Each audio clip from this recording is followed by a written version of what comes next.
Class में types of LPT के बारे में डिस्कस किया था, जैसे विजिबल टाइप, फ्लोरोसेंट टाइप और डुअल टाइप क्या होते हैं, वो चीज़ें क्लियर हो गई होंगी। अब जो हमारा और भी टाइप्स होते हैं एलपीटी के या डाई के या पेनिट्रेंट के, वो कुछ इस प्रकार होते हैं। On the basis of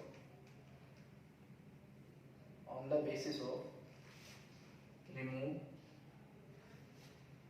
axis penetrant, ठीक है। तो इसके आधार पे भी हमारे पास में क्या होते हैं कि 3 तरह की डाई होती हैं, जो कि हम फर्स्ट है हमारा वाटर वॉशेबल,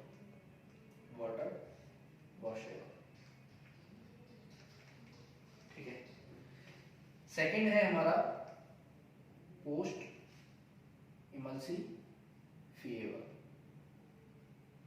ठीक है। थर्ड वन होता है हमारा सॉल्वेंट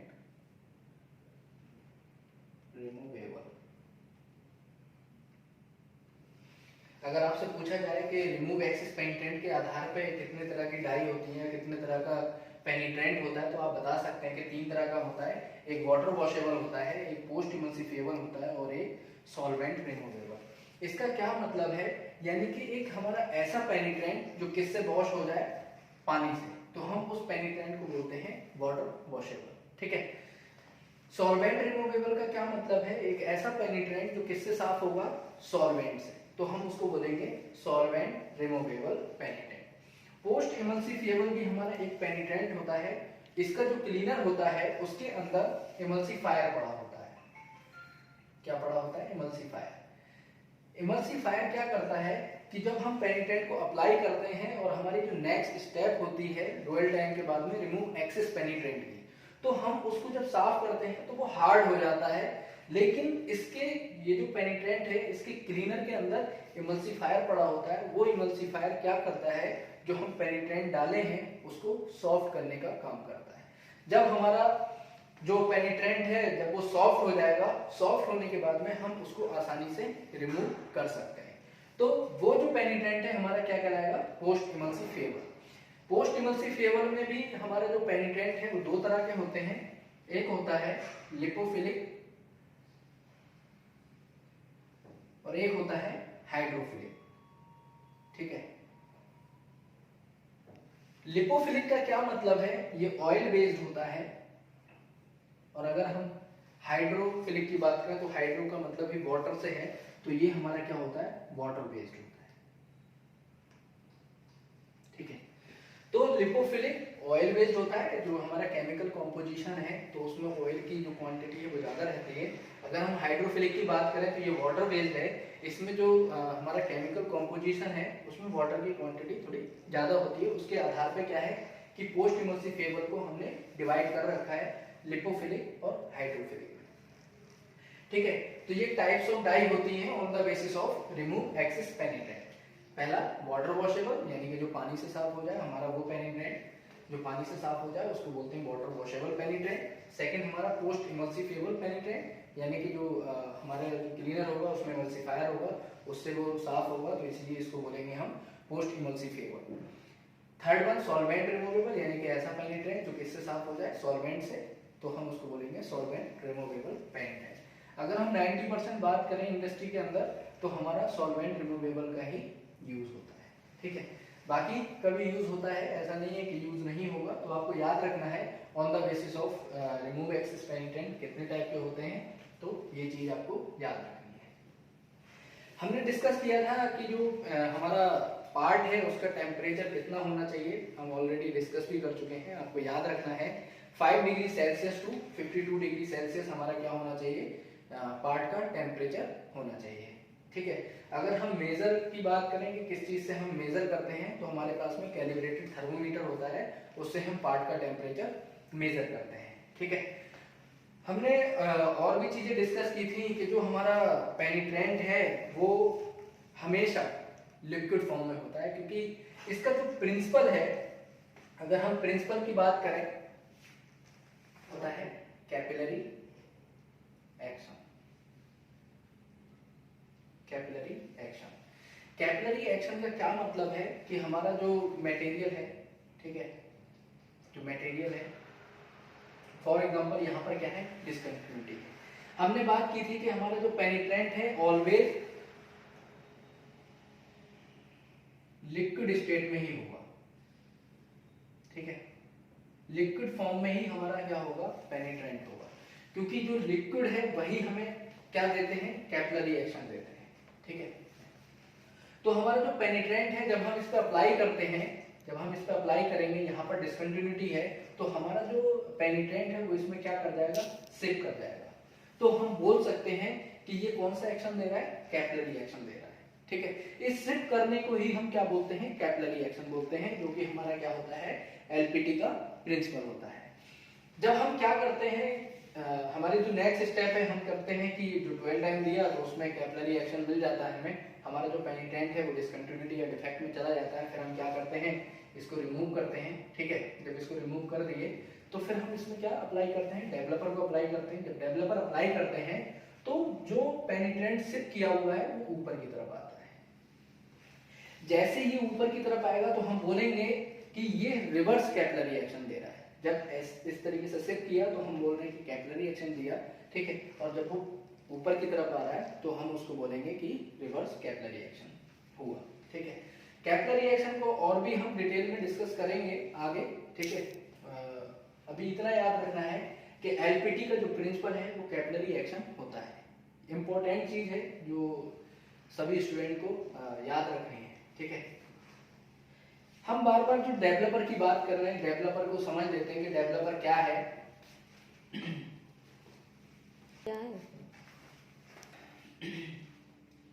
ठीक है, डेवलपर जो हम बार बार बात करते हैं कि डेवलपर अप्लाई कर रहे हैं, डेवलपर का क्या मतलब है। विजिबल टाइप में आपने देखा कि जो डेवलपर है वो व्हाइट कलर का है।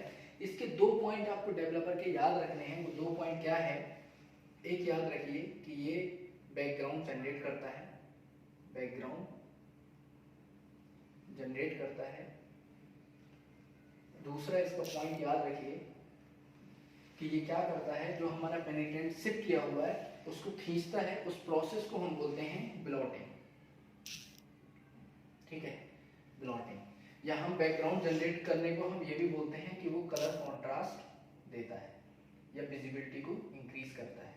सेकंड पॉइंट ब्लॉटिंग करता है। जो पेनिट्रेंट हमारा शिफ्ट किया हुआ है जब उसको ऊपर की तरफ खींचेगा तभी हमें मटेरियल पे क्या है, रेड कलर दिखाई देगा और हम समझ जाएंगे कि यहाँ पर क्या है, डिसकंटिन्यूटी है या फिर डिफेक्ट है, ठीक है। ये डेवलपर का काम होता है। डेवलपर क्या है, एक केमिकल है, ठीक है। जब हम अप्लाई करते हैं तो वो क्या करता है, बैकग्राउंड जनरेट करता है और क्या करता है, जो पेनिट्रेंट अंदर शिफ्ट किया हुआ है उसको बाहर की तरफ खींच लेगा, ठीक है। उस प्रोसेस को हम क्या बोलते हैं, ब्लॉटिंग बोलते हैं। और उस एक्शन को हम कैपिलरी एक्शन यानी कि रिवर्स कैपिलरी एक्शन बोलते हैं, ठीक है। तो जो डेवलपर है, हमारे कुछ 4 प्रकार के डेवलपर होते हैं। अगर हम पहले डेवलपर की बात करें, हमारा होता है ड्राई पाउडर, ठीक है। ड्राई पाउडर यानी कि एक पाउडर की फॉर्म में जो हमारे पास में डेवलपर होता है तो उस डेवलपर को हम बोलते हैं ड्राई पाउडर। जो भी हमारे टाइप हैं, अब आपको पता है कि डेवलपर का काम क्या है, बैकग्राउंड जनरेट करना और क्या, ब्लॉटिंग करना, ठीक है, यही काम है। लेकिन कुछ डिफरेंसेस की वजह से इसको क्या कर रखा है, डिवाइड कर रखा है। तो ड्राई पाउडर एक हमारे पास में डेवलपर होता है जो हमारे एक पाउडर की फॉर्म में होता है, तो हम उसको बोलते हैं ड्राई पाउडर डेवलपर, ठीक है। सेकंड होता है हमारा एक्वस वेट डेवलपर, ठीक है, एक्वस वेट डेवलपर। ऐसे समझ के चलिए कि क्या होता है, जैसे हमारे पास में जो डेवलपर है अगर पाउडर की फॉर्म में है और उसको हम अगर मिक्स कर दें किसके साथ में, वाटर के साथ में, यानी वाटर जो है एज ए सॉल्वेंट अगर वर्क करेगा, ठीक है, तो हम उसको कौन सा डेवलपर बोल सकते हैं, एक्वस वेट डेवलपर। अगर जो हमारा डेवलपर है वो पानी में अगर मिक्स है तो हम उसको बोलेंगे एक्वस वेट डेवलपर। तीसरा होता है हमारा नॉन एक्वस वेट डेवलपर। इसमें क्या होता है, जो नॉन एक्वस वेट डेवलपर है, except water as a solvent. इसमें क्या होगा, जो नॉन एक्वस वेट डेवलपर है इसको हम मिक्स करेंगे किसके साथ में, पानी के अलावा, चाहे वो कोई भी लिक्विड हो सकता है या कोई भी ऑयल है, ठीक है, अगर उसमें मिक्स करेंगे तो वो हमारा डेवलपर कौन सा कहलाएगा, नॉन एक्वस वेट डेवलपर। जो सॉल्वेंट है वो हमारा पानी के अलावा कोई भी चीज हो सकती है, उसके साथ में मिक्स होगा तो हम उसको बोलेंगे नॉन एक्वस वेट डेवलपर। जैसे हमने डिस्कस किया है ऑलरेडी कि डेवलपर के ये दो ही काम है, बैकग्राउंड जनरेट करना और ग्राउंडिंग करना, लेकिन कुछ डिफरेंसेस की वजह से इनको डिवाइड कर रखा है, कैटेगराइज कर रखा है कि ड्राई पाउडर है, एक्वस वेट डेवलपर है, नॉन एक्वस वेट डेवलपर है। जो फोर्थ वन है वो होता है हमारा प्लास्टिक डेवलपर। ये डेवलपर क्या करता है, जब हम इसको अप्लाई करते हैं तो ये कुछ समय बाद एक प्लास्टिक की लेयर बना लेता है, इसलिए हम इसको क्या बोलते हैं, प्लास्टिक डेवलपर। जैसे पॉलीथीन होती है तो इतनी ऐसी तरीके की एक लेयर बना लेता है, तो इसलिए हम इसको क्या बोलते हैं, प्लास्टिक डेवलपर। जो प्लास्टिक डेवलपर है ये परमानेंट रिकॉर्ड में भी रखा जा सकता है। क्या होगा कि हमारा ये मटेरियल है, ठीक है, यहाँ पर क्या थी, डिसकंटिन्यूटी थी, यहाँ पर हमारा पेनिट्रेंट शिफ्ट कर गया। जब हमने डेवलपर को अप्लाई किया तो ये जो पेनिट्रेंट है वो ऊपर की तरफ इस तरीके से यहाँ पे दिखाई देगा। तो ये जो लेयर है हम इसको उस पे से छुटा सकते हैं, छुटा के परमानेंट रिकॉर्ड में उसको रख सकते हैं। तो ये होता है हमारा क्या, प्लास्टिक डेवलपर। इसलिए इसको क्या बोलते हैं, प्लास्टिक डेवलपर बोलते हैं, क्योंकि ये एक लेयर फॉर्म कर लेता है। ये चार तरह के हमारे पास में डेवलपर होते हैं, dry powder developer, aqueous wet developer, non aqueous wet developer, एक प्लास्टिक डेवलपर। ठीक है, पाउडर की फॉर्म में है तो ड्राई पाउडर हम उसको बोल दिए। पानी में अगर मिक्स है, जो वाटर है वो एज ए सॉल्वेंट है, तो उसको हम बोलेंगे aqueous wet developer. Non aqueous, पानी के अलावा किसी और चीज में मिक्स है तो हम उसको बोलेंगे नॉन एक्वस वेट डेवलपर। और हमारा जो प्लास्टिक डेवलपर है ये एक लेयर बना लेता है, इसलिए हम इसको क्या बोलते हैं, प्लास्टिक डेवलपर बोलते हैं। ठीक है, एक्वस वेट डेवलपर में भी दो तरह के होते हैं, एक होता है वाटर सॉल्युबल और एक होता है वाटर सस्पेंडेबल।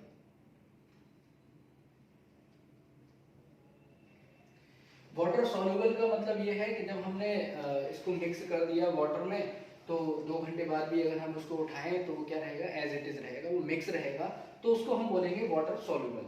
ठीक है, वाटर सस्पेंडेबल का क्या मतलब है, जब हमने शेक किया और शेक करने के बाद में उसको रख देंगे तो कुछ समय बाद जो हमारा डेवलपर होगा वो नीचे की तरफ बैठ जाएगा। ठीक है, ऊपर हमारा क्या, वाटर आ जाएगा, तो इसलिए उसको हम बोलते हैं वाटर सस्पेंडेबल। बाकी जितने भी हमारे पास में केमिकल होते हैं, जब हम मटेरियल पे अप्लाई करते हैं तो उनको क्या करते हैं, हम शेक करके ही अप्लाई करते हैं। ऐसा नहीं करते हैं कि बिना शेक किए अगर अप्लाई कर दिए तो फिर हमारी एक्यूरेसी जो है वो खराब हो जाएगी। तो ये कुछ प्रकार के हमारे पास में डेवलपर होते हैं जो कि याद रखना है और इम्पोर्टेंट है। ठीक है, जो हमारा हमने बात की थी, जो हमारा पेंटेंट है वो ऑलवेज लिक्विड फॉर्म में होगा, लेकिन डेवलपर जो है हमारा पाउडर फॉर्म में भी रहता है, लिक्विड फॉर्म में भी हो सकता है। लेकिन जो पेनिट्रेंट है वो हमेशा लिक्विड फॉर्म में ही होगा, क्योंकि लिक्विड ही क्या देता है, कैपिलरी एक्शन देता है। चलो इतनी बात क्लियर हुई होगी। एलपीटी को याद रखना कि एलपीटी को हम एलपीआई के भी नाम से जानते हैं और डीपीटी के नाम से भी जानते हैं। जैसे डीपीटी का मतलब डाई पेनिट्रेंट टेस्टिंग होता है। ठीक है, तो डाई का मतलब क्या होता है, कलर से, क्योंकि इसमें हमारे पास में क्या रहता है, एक कलर का यूज करते हैं, तो इसलिए हम इसको डीपीटी भी बोलते हैं और पीटी भी बोलते हैं।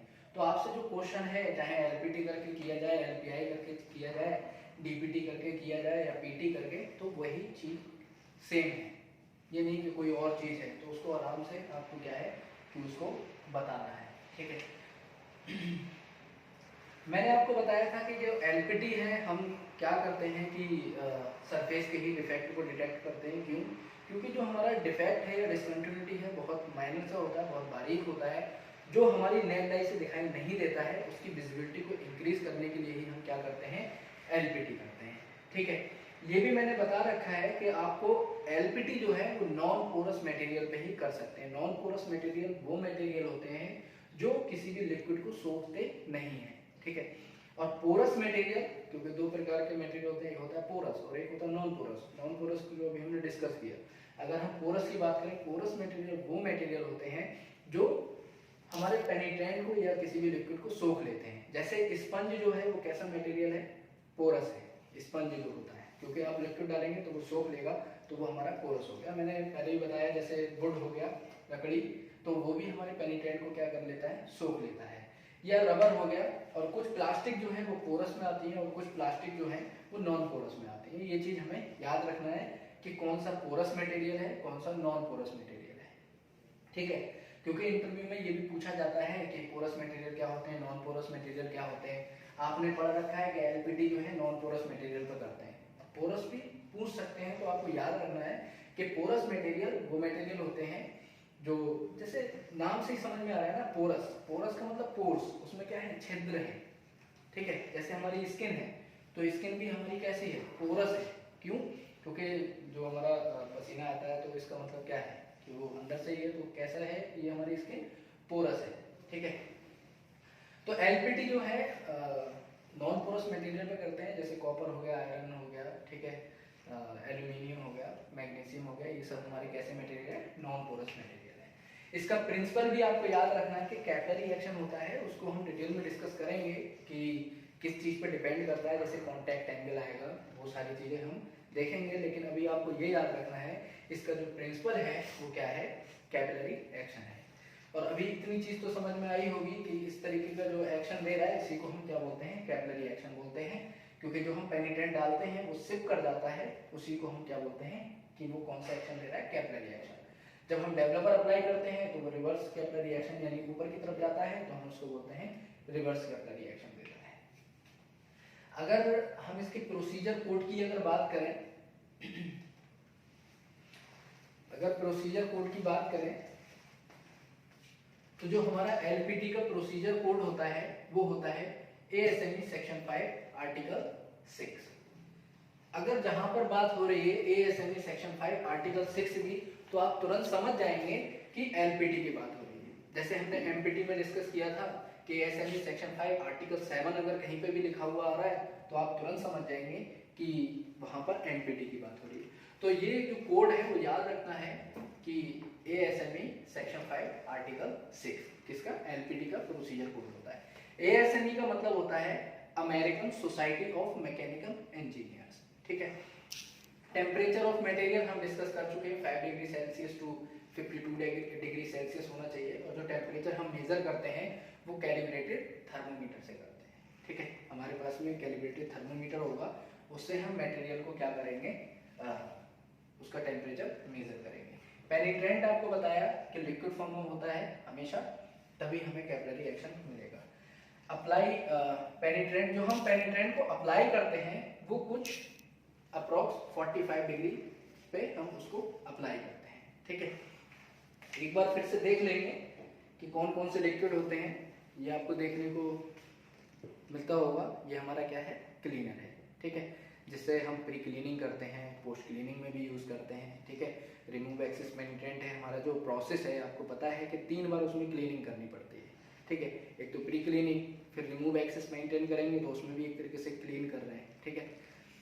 और जो रिमूव एक्सेस पेनिट्रेंट जब हम करेंगे तो उसको स्मूथली करना है, उस पर इतना मैकेनिकल फोर्स नहीं देना है कि जो डिसकंटिन्यूटी में गया है तो फिर वो बाहर आ जाए, उसको स्मूथली हम साफ करते हैं। तो ये हमारा क्लीनर है, ठीक है। तो हम इससे क्लीनर आपने देख लिया है, ये हमारा क्या है, पेनिट्रेंट है, ठीक है, जो कि लिक्विड फॉर्म में हमेशा रहता है। पीएमसी का है, आपको दिखता होगा, ये हमारा पेनिट्रेंट है। जब हम प्री क्लीनिंग कर लेते हैं तो उसके बाद में क्या, पेनिट्रेंट को ही अप्लाई करते हैं। एक बार फिर से प्रोसेस को सुन लेंगे। सबसे पहले हम क्या करते हैं कि हमारे पास में क्लीनर है, इससे हम क्या करते हैं, प्री क्लीनिंग करेंगे, मटेरियल को अच्छे से साफ करेंगे। अगर हम अच्छे से साफ नहीं करेंगे तो फिर हमारी एक्यूरेसी नहीं आ पाएगी, और अगर डस्ट वगैरह लगी रहेगी तो हमारा पेनिट्रेंट उसमें शिफ्ट नहीं कर पाएगा। तो इसलिए प्री क्लीनिंग जो है वो मैंडेटरी है, कंपलसरी है, अच्छे से करना ही है। उसके बाद में हम क्या करते हैं, पेनिट्रेंट को अप्लाई करते हैं। पेनिट्रेंट को अप्लाई करने के बाद में हम डुअल टाइम के लिए उसको छोड़ते हैं। कुछ समय के लिए क्या है, पेनिट्रेंट को छोड़ देंगे और वो अंदर जहाँ पे डिसकंटिन्यूटी है, डिफेक्ट है, वो चला जाएगा। जो कि हमने बताया है कि जो डुअल टाइम है वो 5 मिनट से लेकर 3 आवर्स तक होता है, ठीक है। उसके बाद में हम क्या करेंगे, जो भी डुअल टाइम लिए उसके बाद में रिमूव करेंगे एक्सेस पेनिट्रेंट को। आपको पता है कि जो हमारा बॉटल होना चाहिए वो कैसा होना चाहिए, लिंक फ्री होना चाहिए, ठीक है। उसके बाद में हम क्या करते हैं, हमारे पास में डेवलपर होता है, हम डेवलपर को क्या करते हैं, अप्लाई करते हैं, ठीक है, जो कि विजिबल टाइप में वाइट कलर का रहता है, इसको अप्लाई करेंगे, कुछ समय के लिए फिर उसको छोड़ देंगे। ऐसा नहीं कि उसी टाइम पे हम, बाद में कुछ समय के लिए छोड़ने के बाद में हम इंटरप्रिटेशन करेंगे, इंटरप्रिटेशन करके रिपोर्ट बनाएंगे। जहाँ पर हमारी डिसकंटिन्यूटी या डिफेक्ट होगा तो हमें वाइट कलर के ऊपर हमारा रेड कलर दिखाई दे जाएगा, ठीक है। और हम उसको जो भी रिपोर्ट है उसमें लिख लेंगे कि किस तरीके का, अगर एक लाइन आ रही है तो हम समझ जाएंगे कि क्रैक है, और अगर हमें राउंडेड तो हम समझ जाएंगे कि पिन होल है, ठीक है। इस टाइप से हम इंटरप्रिटेशन करेंगे, लास्ट में पोस्ट क्लीनिंग कर देंगे, ठीक है। पोस्ट क्लीनिंग क्यों करेंगे, आपको पहले भी डिस्कस कर चुके हैं कि हमारा जो मटेरियल है वो फर्दर यूज़ में ला सके या वो आ सके, ठीक है। तो इसलिए हम क्या करते हैं, पोस्ट क्लीनिंग करते हैं। अगर नहीं करेंगे तो जंक वगैरह भी हमारे मटेरियल पे लग सकती है, ठीक है। तो बाकी नेक्स्ट क्लास में हम डिस्कस करेंगे, जो भी नेक्स्ट क्लास में हमारा जो प्रिंसिपल होता है कैपिलरी एक्शन, उसको थोड़ा डिटेल में डिस्कस